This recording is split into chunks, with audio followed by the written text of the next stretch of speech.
This is probably the best accessory you can get for your Sony ZV-E10 in 2024. Alright, so what I'm talking about is a cage. And the cage that I'm gonna be talking about in this video is the smallrig cage for the Sony ZV-E10. And I've had this cage for a little bit under a year now after I got the Sony ZV-E10, and it has been working amazing. So let's just go ahead straight into it, talk about some of the specs and just about it. First of all, this thing is super sturdy. It is made out of aluminum, and I've dropped it a few times. It is held up, not very any scratches really, and it has been working really good. This bolt is annoying me so much. Alright, so one of the biggest downfalls of the ZV-E10 is that it is meant for vloggers, and that makes it a very compact camera. And I actually like it being so compact. It's sort of nice to have something so small.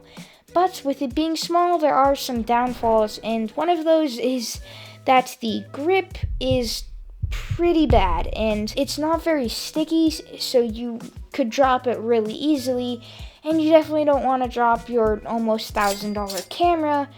So how this thing fixes that is it has a rubber grip that goes around it, and that just helps to really make it a bit more beefy, and it can help you grip it a lot better so that you don't feel like you're gonna drop it. And just by you being able to hold it a lot better, it also allows you to help keep your shots a bit more steady by being able to have a better grip on it.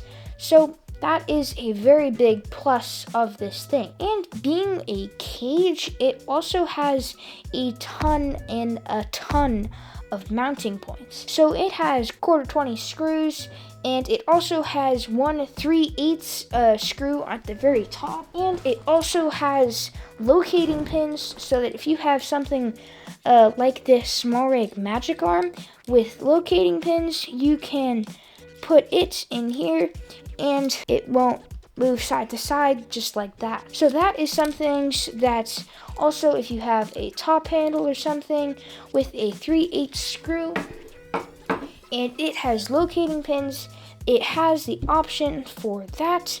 And with there being a lot of mounting points, it's super easy to rig up and add things to here, because if you don't have a cage on your camera, you basically just have the 1/4-20 screw on the bottom and a hot shoe. And this thing actually does have a hot shoe right here at the top. But if you are using the hot shoe on the actual camera, you can't really get things all the way in, or if it's something that's wide and sticks off the side, this bar right here will stop it from going all the way in, and this one doesn't have a stop. But I think it works pretty good, because if whatever you have on there is plugged in, the wire will pretty much hold it in. Haven't had anything fall out of this, but things will slide through very easily, so keep that in mind so that you don't drop your microphone or something like that. And this thing also, on the base, it has an Arca Swiss plate right here. And this is super helpful because I have Arca Swiss clamp ball heads, so I'm able to not even have a plate on the camera besides the cage, and then just slide this right in, and that is super helpful to take the camera on and off, and it is just really easy to be able to do that. And this cage also, it blocks the on and off switch and the custom button letters. So the way smallrig has decided to fix this problem is they have just gone ahead and put those letters on the actual cage.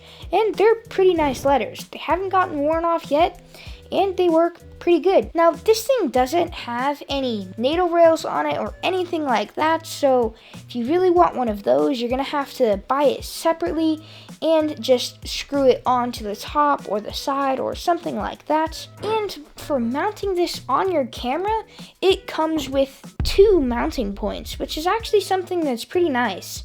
so that if it's in your or if it's on your camera, it won't be moving around just being mounted on the bottom. So what smallrig has done is they just have a 1/4 screw right here on the bottom, and they have incorporated their screw wrench, I guess, in the bottom of the cage with a magnet, so that you're always able to take this screw on and off easily. But for the second mounting point, they don't have anything for that, so you're gonna need a different screwdriver separately. But this just goes straight into the strap mount on the camera and then screws straight into the cage. And this just really helps it to not wiggle around very much, and it does definitely do its job. Something that this cage is super nice is that on the battery door, it will open all the way. And they've even added a little cutout right here so that if you have a dummy battery, you can put that wire out while still being able to set it down and not have to worry about having it up or anything like that, because smallrig does have other cages for cameras like the Sony A6700, where you need to open a door flap, then open your battery door, and that's just something that's an extra step that's a bit annoying. So this cage specifically you don't have to do anything like that, so you can just straight open your battery door and get your SD card or your battery super easy. It only comes in around $60. So that's a pretty good price for what you're getting. Now there are cheaper options out there, but I think getting something good to protect your camera and add mounting points, it's worth spending a little bit extra money to get something good quality, and it has that extra grip so that you don't have to worry about accidentally slipping and dropping your camera like that, because that just wouldn't be very fun. So that's pretty much it for this entire cage. If you want to go see another one of my videos, go ahead and check out this video up here.